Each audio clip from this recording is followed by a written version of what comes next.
Good day to you, people of the internet. So I got a little story for you today. About 2 years ago, I was going through some old ISA and PCI cards, looking for a sound blaster for a 46 build I was putting together. And I stumbled across two cards that frankly brought back some nostalgia. That first card was the Diamond Multimedia Monster 3D card, basically the Voodoo 1. It's a daughter card or piggyback card, whatever you want to call it, that takes the output from your 2D card, loops it through the 3D card, and then gives you 3D acceleration using these two 3Dfx chips and the 4 megabytes of RAM. For those of you that remember this card and that first step from 2D into the world of 3D, it was amazing. And the second card that really spurred on the desire for this build was coming across my old Voodoo 5 5500. This card came out a little bit after the movie Hackers, and I tell you what, when I got this thing, it sure made me feel elite.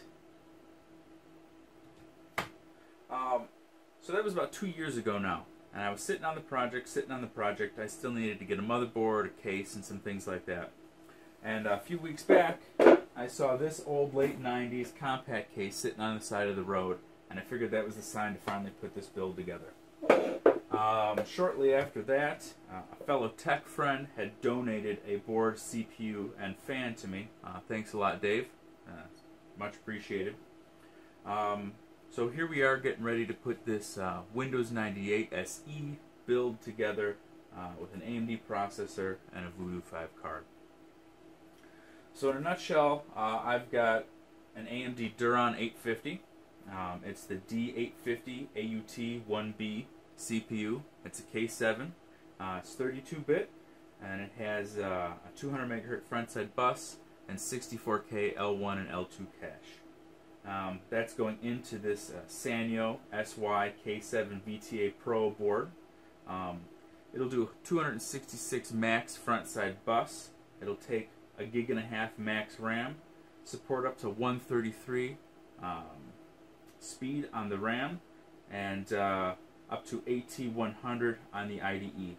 And it's got this kind of garbagey little sound card on here, powered by a VIA chip that supports the AC97 standard.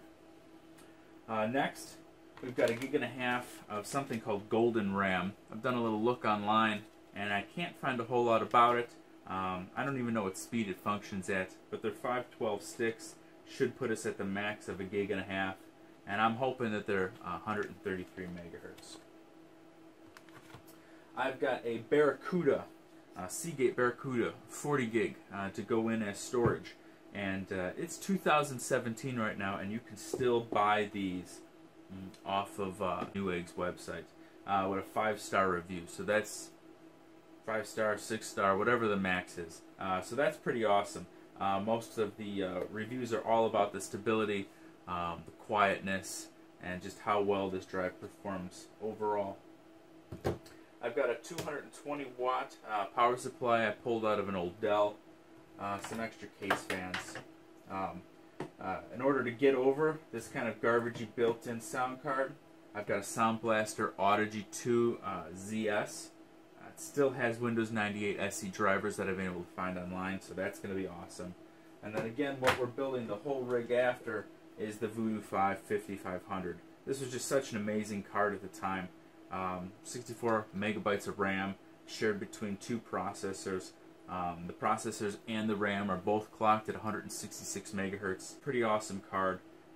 This was the end of the line for 3Dfx before they got bought out by NVIDIA. And their API Glide at the time was just supported by so many games up until that point. So this is a great card to get if you're into that kind of retro thing where you're playing it on the actual hardware and not emulated.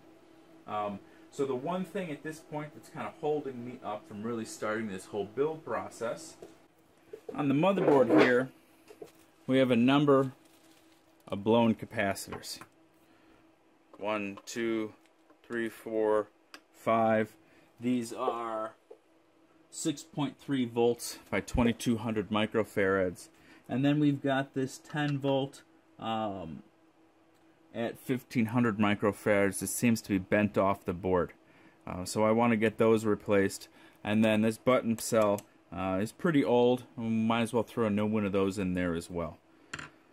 So first up, let's repair the board. Okay, so we're going to work on replacing these 6 damaged capacitors and this coin cell. So while I finish waiting for my iron to warm up here, here's a little note. Most of these types of boards, as I'm sure I've mentioned in other videos in the past, use lead-free solder. Obviously that's great for the environment, but makes repair a little bit more difficult because it just doesn't seem to flow as good as the leaded. So what I typically do is add just a touch of leaded solder to the areas I'm trying to unsolder, and that helps loosen it up. So let's mark the areas on the board that we need to replace. So 1, 2, 3, 4, 5, right down a row here. That'll be 1, 2, 3, 1, 2, 3, 4, 5. Alright, so we've got those mapped out. And then we've got this bent one, just to the left of that bottom, which would be our guy right here. So now that I've got all my caps marked, I don't have to flip the board back and forth to see which spot is what. Alright.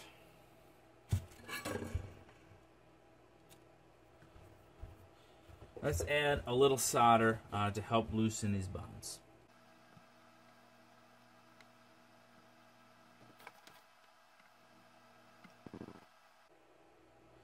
So once you get the solder on, and it helps to have a clean tip, I let it just rest there a second. You know, so the solder just doesn't adhere to the tip of the lead, but flows down the shaft. Sometimes what you can also do is when it's warm, just press on it gently to help flex the post of that capacitor.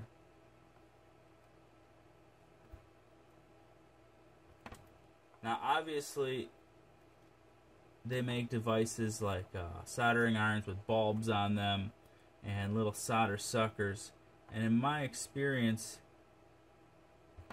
when the circle around the lead or the spot on the board that you solder to is so narrow, it doesn't really work well.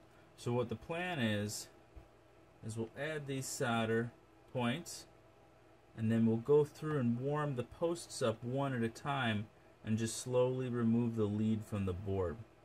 And we'll be able to do the same thing, but just backwards, putting or backing in the new capacitors.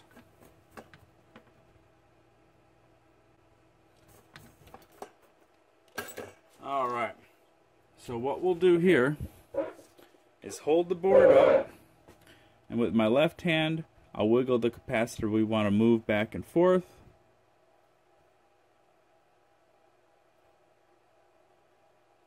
And with the soldering iron, I'll heat up the pads.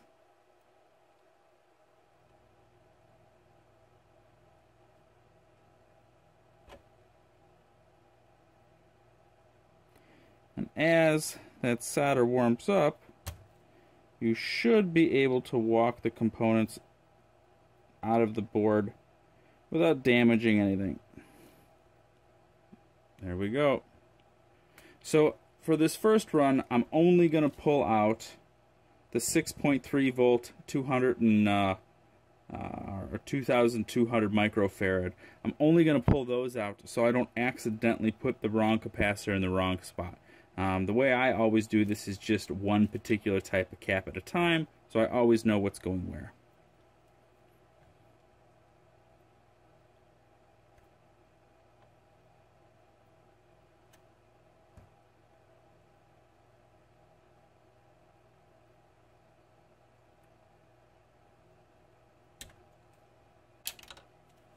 Alright, all 5 are removed. So now I'll flip the board back over and clean up these spots before we put the new capacitors in.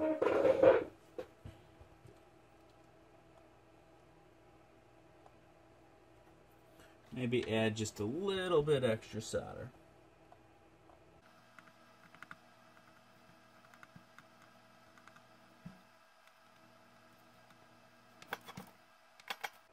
Be careful not to bridge any solder points like I just did there.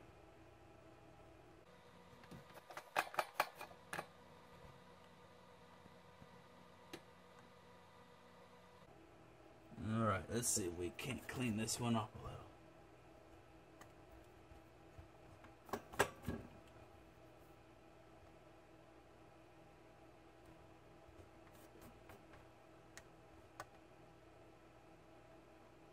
There we go. Good as new. So, as you start to add and remove components from a board, inevitably you end up with these little spots on the board that are remnants of the flex that helped that solder flow.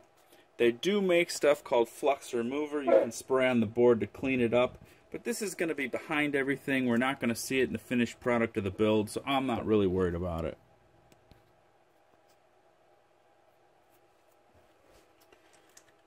Alright, so we've got our 5 bad capacitors pulled out. You can tell they're bad because the top is slightly bubbled and sometimes there's a little residue that leaks out. Here's just one that's bubbled. Versus the brand new ones.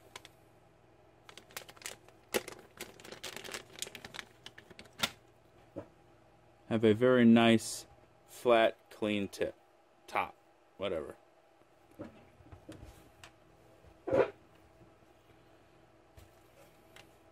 So, before you go and start installing components,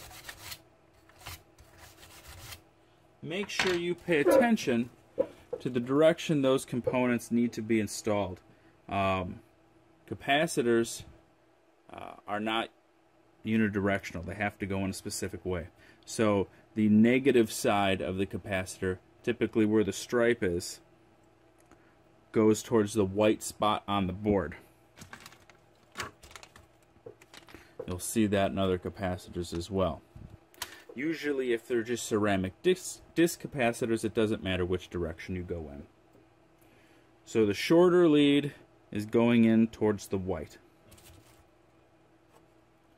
Now just for checking, you can always take a look if you forget which side corresponding or neighboring capacitors line up to, and you can see underneath them that the white section is indeed towards that white stripe.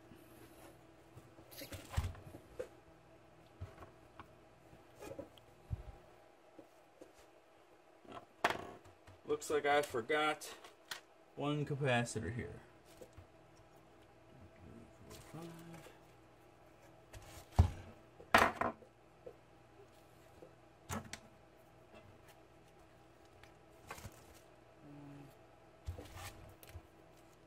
So let's mark it.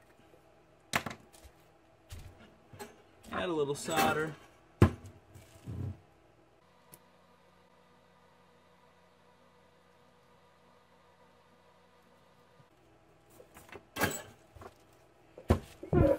And then remove it from the board.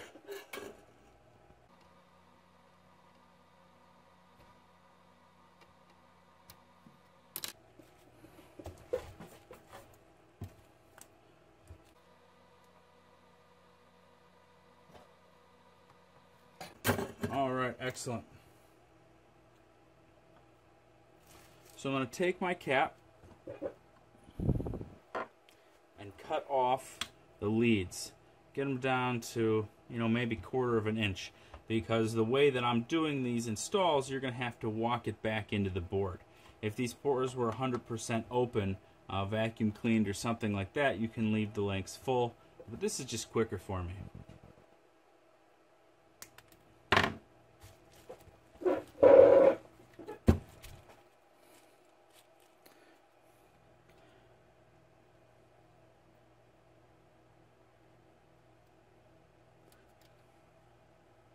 Just stage your leads. Like I said, it helps to have a little extra solder in there for the flow, and then walk it back in.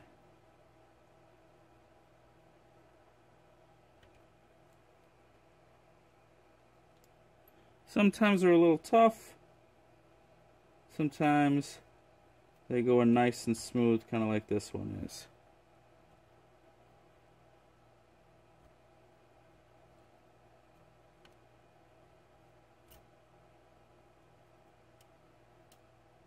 Alright, once the capacitor's in, nice and flat, you can clip the excess off. Clean it up again with your iron.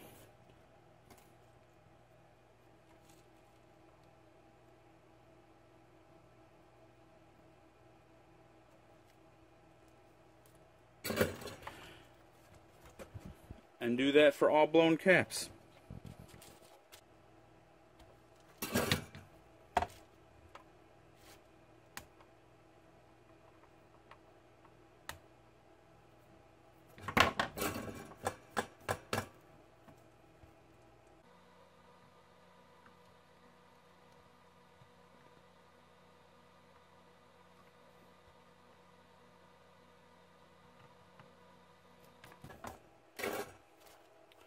Alright, that looks fantastic. Let's get this button cell replaced.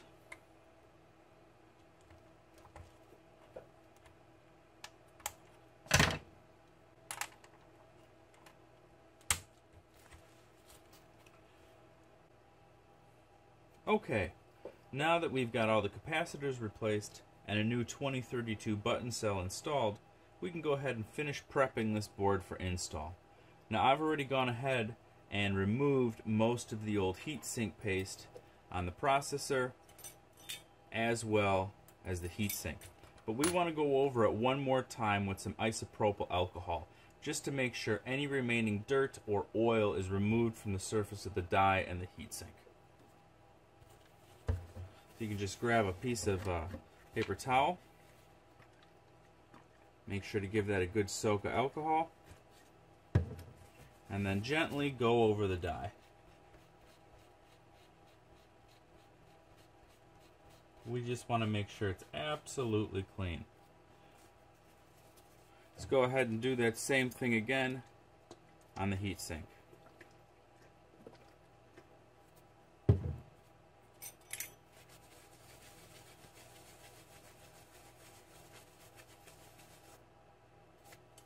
Excellent. Now you guys may have noticed that unlike modern processors, there is no lid to protect internal components or the die of the CPU itself. So we're going to be using Arctic Silver 5, which is an excellent thermal conductive, but I believe it's also electrically conductive. So we want to be very careful just to put a dab of Arctic Silver in the middle of the die, and that there's not enough squeezing out to short any of these components. Equally, we've got to be very careful when installing the heatsink that it makes a secure and level fit to the die. Unlike modern processors, like the Xeon here that has a lid on it, this lid protects all of the internal components and also gives a nice surface area for heat distribution. So on this die, if it isn't sitting absolutely perfect, it will burn out on us. So let's go ahead and get this heatsink installed.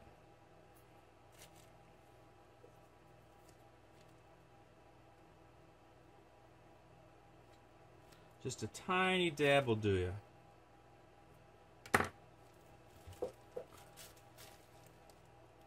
Alright, so it looks like the fan header for CPU is right here.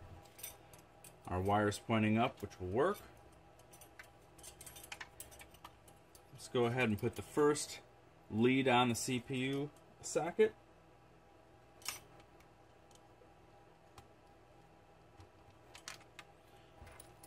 Grab a little flat blade.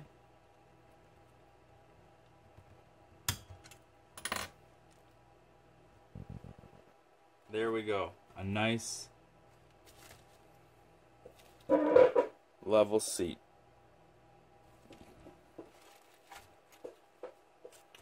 Alright, we can install our RAM. We got a 1.5 gigs of golden RAM here. 3 512 megabyte sticks.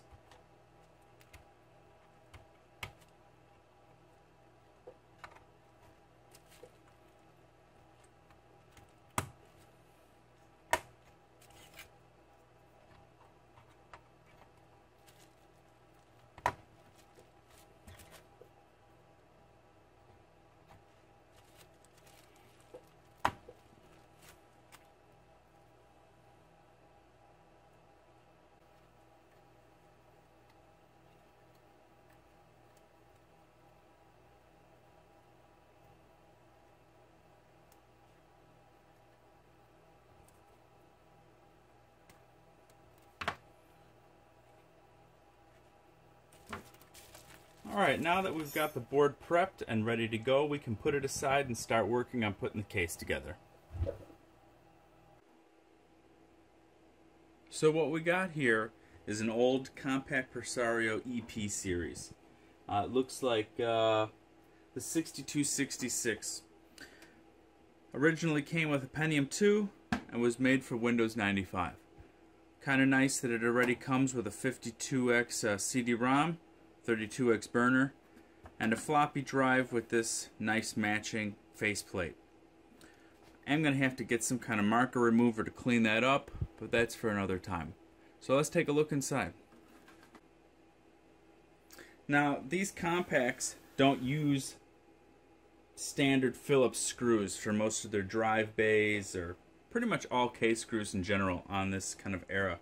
They use a T15 driver. So it seems like we got one bolt on the back.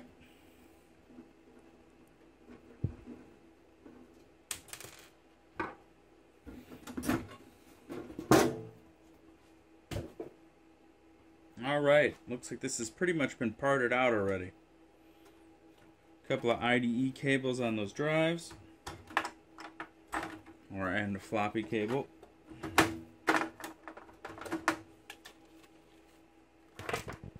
Doesn't look like it was a bad board if it still had the processor.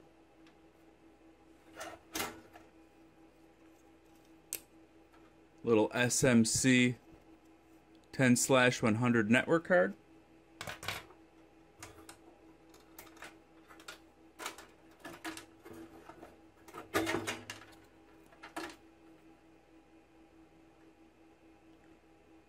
Avance Logic sound card. Sounds cheap.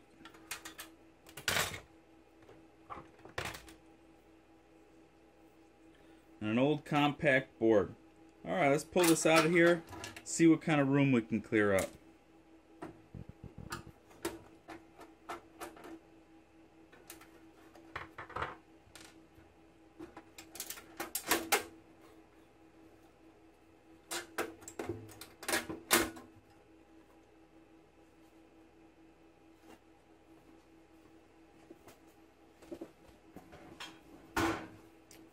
Alright, we'll have to get this rear I/O shield out. Unfortunately, I don't have an I/O shield for the new board.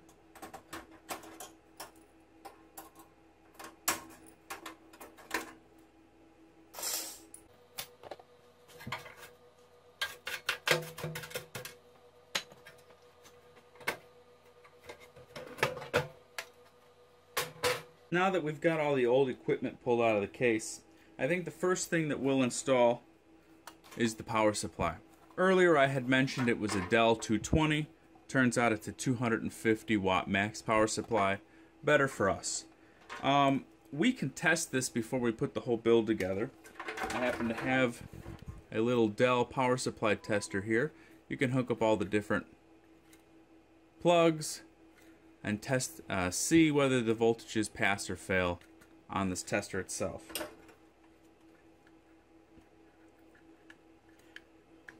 Now, all the lights should turn green except for the -5 volts light. This is something you really don't see that much anymore.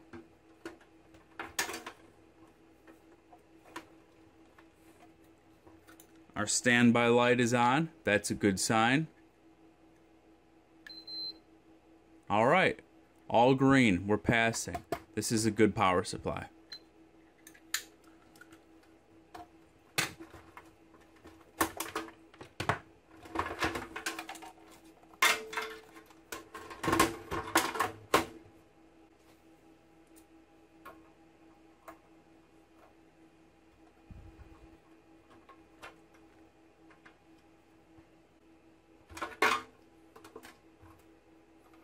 Alright, this is a cable we're not even going to use here.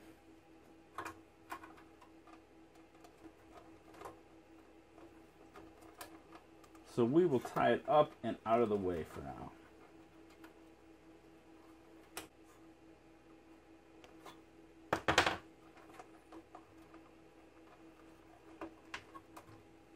Alright, let's get our motherboard set in.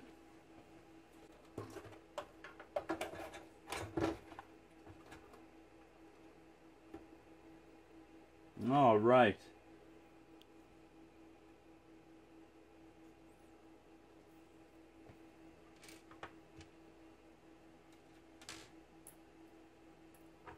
Fantastic thing about these old chassis is they use universal ATX style board layouts. So it's easy to swap in a kind of generic style motherboard, whereas a lot of the new systems, they have proprietary designs.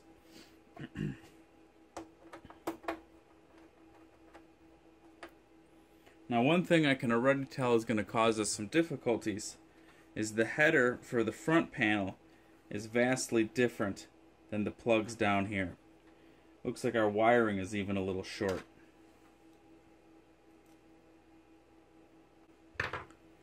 Alright, let's get this power routed.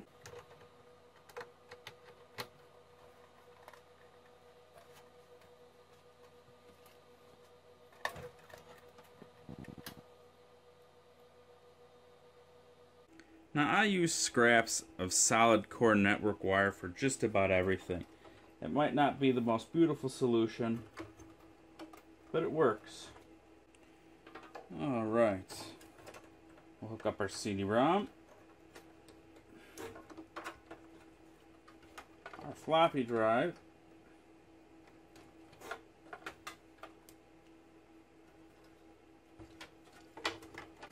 We've still got a spare Molex to use on our Voodoo setup. Okay, so I took some time to think about what we were going to do with the front panel button and LEDs. As it stands right now, the plug does not match the configuration of our motherboard. So one thing that I can do is I could rearrange the pins inside, and it would just barely fit our board, but we'd lose the hard drive LED indicator. And like I said, the cables are going to be kind of taut, and that's not really ideal. Another issue I discovered is the fan that I was planning on using as the exhaust for this system. The power cable was too short to meet the header on the motherboard. A couple of years ago I was building a rig and had to buy a test processor off of eBay. The company I got it from ended up being local. So I called them up, and for about $8 they sold me two fans. Some Stealth Vantech fan, never heard of them before, but they seem really clean and they got nice long power cables. So I can use these for my intake and exhaust on the system. And then they sold me the wiring from a generic case for the front panel. So this will be awesome. I'll be able to plug these into the housings, have plenty of slack to our board, and they even got blue LEDs, which I think I'll give a try. If I don't like them, I can always switch them back to the stock green. Before we do any of that, before we try redoing this cable, or any power cable management, or hook anything else up, we really should test to see if it posts at this point. This is a scavenged together system. Case from the side of the road, power supply from a junkered computer I had been working on, motherboard and CPU from somebody's basement, and this Voodoo 5, which was basically used for wall art for a lot of years. So I don't know if any of this is going to work other than the power supply, which we tested just a little while ago with our power supply tester. So I'm going to hook it all up, and we're going to see if it even posts before we continue.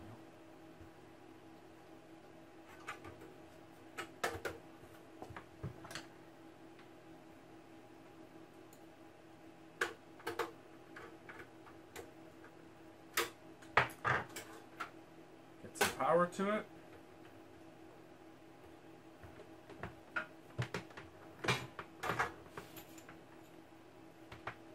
Hook up VGA,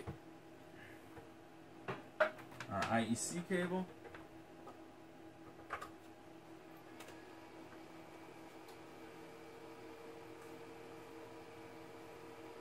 and here we go.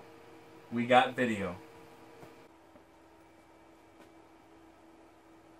Alright, Voodoo 550-500. It's a screen I haven't seen in a long time. Hey, wait a second. Says here we've only got a little over 700 megabytes of RAM when there should be 1.5 gigs showing up. Let's take a look at that. Okay, so as we just seen, the system's only detecting 768 megs of RAM out of the 1.5 gigs we thought we put in. Basically coming out to 256 megs, or half of the available RAM on each DIMM.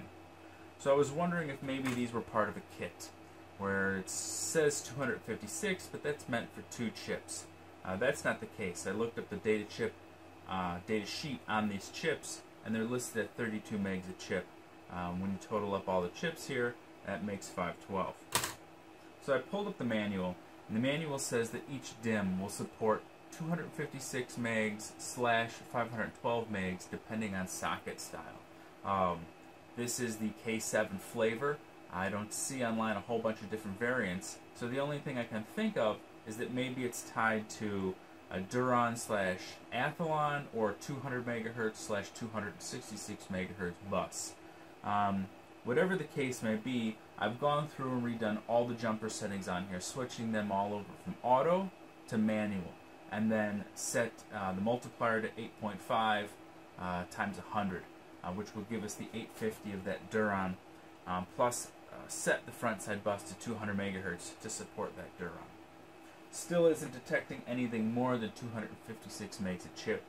I've also tried moving these chips back and forth one at a time to different DIMMs, as long as some other style memory that totals out at 512, and it only detects 256 megs. So the last ditch effort to try to get this to detect more would be a BIOS update. Soyo doesn't exist anymore, their website doesn't exist anymore, and nobody is officially supporting their product or hosting their files. So I found a site called whimsbios.com, and apparently you can download BIOSes there if you register, but I was able to download a Word Flash program. This chip is programmed with a Word BIOS. I'm not sure if you can make it out from there, but I went and looked up this circuit specifically and found a Flash program that matches it pretty close. And then from another site I was able to find a few incremental revisioned up BIOS. So we're going to try and update the BIOS, hope we don't fry the board, and see if that gets us anything else. Wish me luck.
Alright, we'll see what this gets us.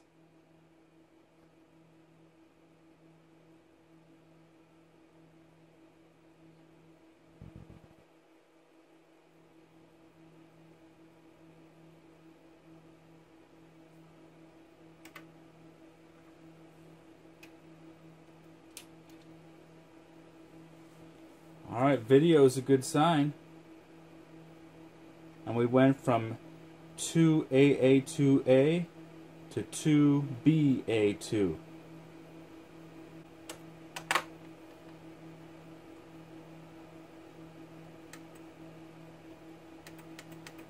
Oh, the fast boot's changed.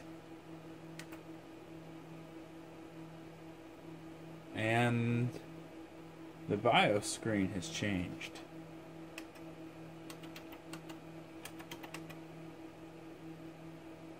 But still only 256 megs of RAM.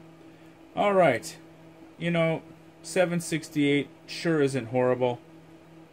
It'd be nice to get it that gig and a half. Who knows, maybe I'll figure something out later, but let's move on.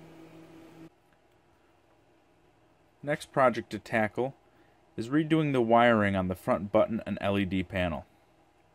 We can see that the size and shape of the LED, the current green LED, matches the blue LEDs on our wiring. So we're just going to swap those out. It's held in here by these two little clips, and I've already loosened them so they're easy to pull. The switch, however, is a very different size between the buttons that we have on the wiring and the buttons on the housing. So what we'll end up doing is just clipping the leads and dabbing it onto the leads of the switch with a little bit of solder. Okay, with all the wiring removed from our front panel here, we can go ahead and take the new wiring harness and split the power and reset switch. Our chassis doesn't have a reset switch, so we can disregard that. And now we've got our power switch. We'll clip that off.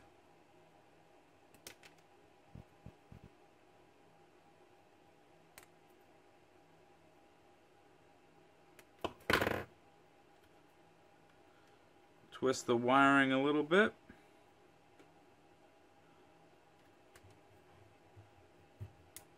Add a dab of solder to the wire.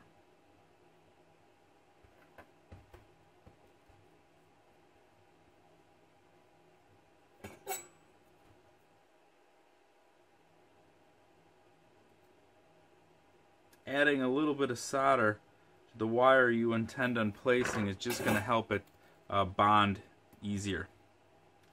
We're going to do the same thing on the switch, is add just a little bit of solder to our leads.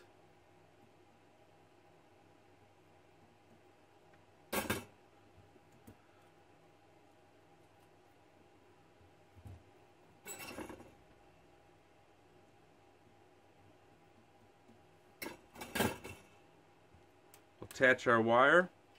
Now ideally I'd really like to heat shrink tube this, but I'm currently out of stock.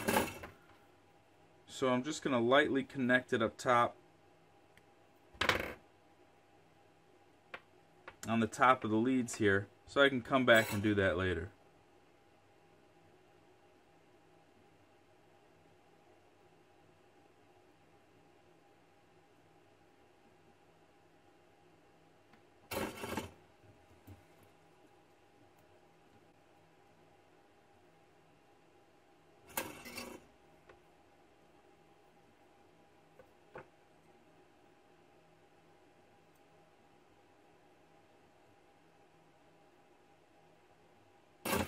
Alright, there we go.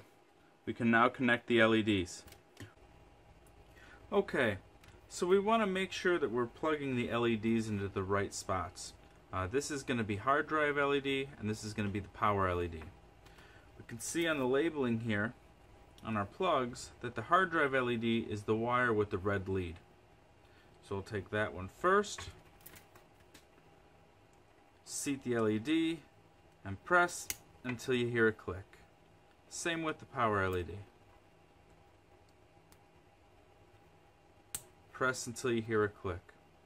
So the next thing we want to do is pretty this cable up just a little bit before we put it into our case.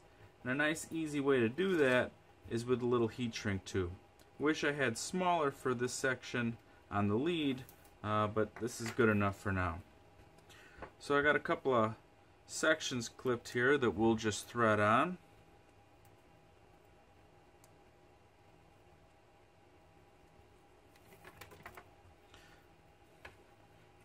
We want to lay these cables nice and flat. Apply a little heat. You can use a heat gun, a soldering iron, But I find for just little pieces like this, a little Bic lighter works well too. You don't want to apply too much heat where you're melting the cable, but just enough to shrink up that tubing. And we can do this all the way down and make a nice, neat looking cable.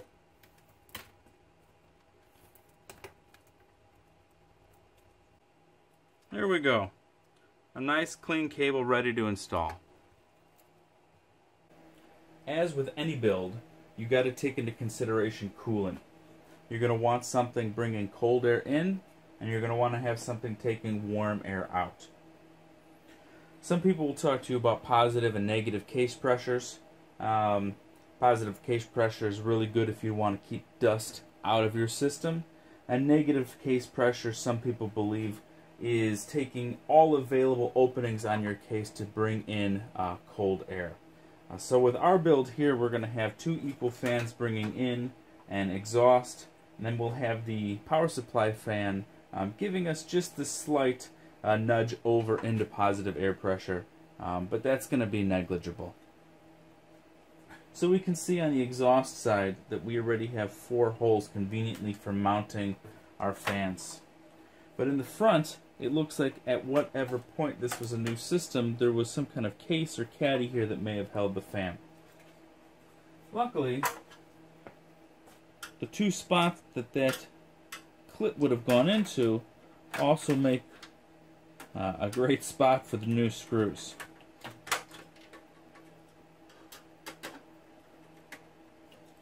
There is nothing, however, at the top.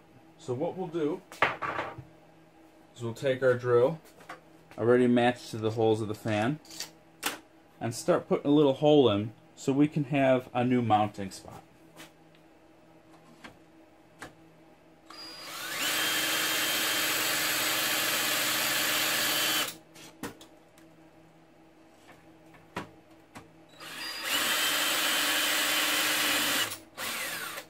Alright, we should have good markings in the metal now. Let's go ahead and remove this fan and finish drilling.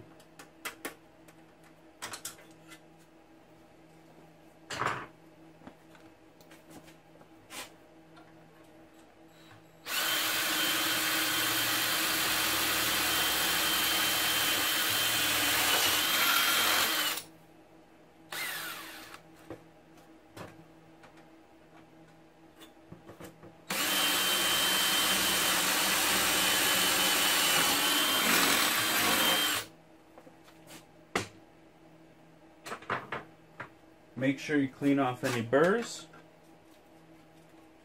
With a hole this small, you can just use a Phillips screwdriver. You just turn it around in that hole. It'll knock any metal off the outside. That's pretty good.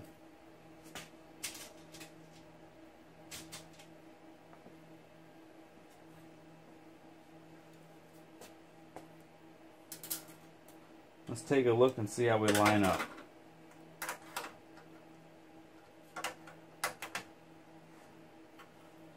Perfect.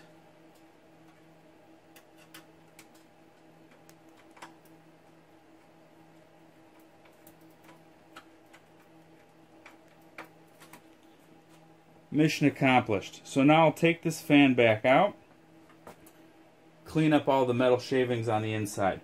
But before we do that, we've still got another hole to drill right here to help with our power cable management.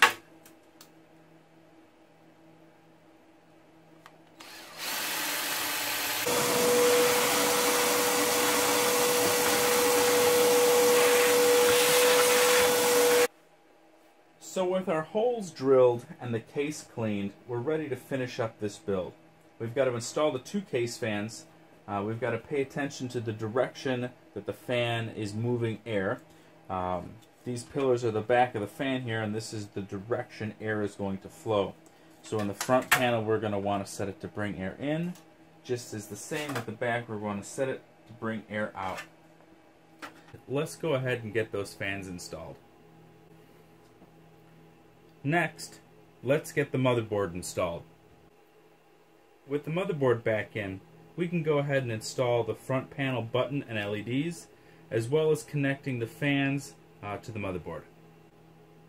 Then we can connect our IDE cables and floppy cables, followed up by all the power cabling, and last but not least, our expansion cards.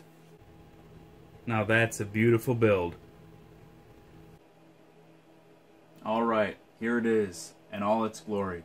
The Voodoo 5 5500 gaming rig with an 850 MHz AMD Duron, 768 megs detected RAM. Of course, the Voodoo 5 5500 with 64 megs VRAM, a Sound Blaster Audigy 2ZS, SMC 10/100 network card, some additional USB slots, the 52X burner, 40GB hard drive, and standard floppy. It's going to be a great rig. Well, if I still got your attention after the hour of this video, I hope that you've liked what you've seen. You can hit that like button, and stay tuned for part 2 where I cover BIOS settings, OS installation, drivers, and some basic benchmarking. Hope to see you around.